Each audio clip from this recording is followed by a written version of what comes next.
Ang paglalathala ng preliminary list ng mga magsasakang benepisyaryo ng Hacienda Luisita ay pag-alinsunod sa diwa ng transparency.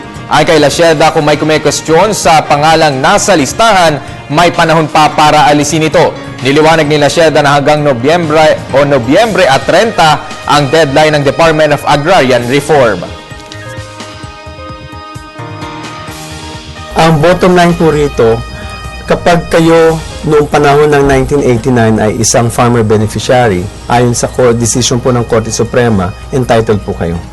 So yun po ang tinitingnan po natin ngayon, kung sila pa noong 1989 ay farmer beneficiary. Now, meron po tayong panahon para exclude po or kung hindi po nasama po doon sa bilang mga beneficiaryo, ay pwede pa po silang idagdag po sa listahan. Kaya preliminary list po ang tawag doon.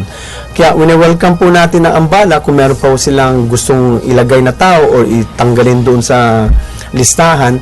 It is for public scrutiny po yung listahan yon. So meron po ang bawat tao hanggang November 30 to question or to file a petition for inclusion or exclusion.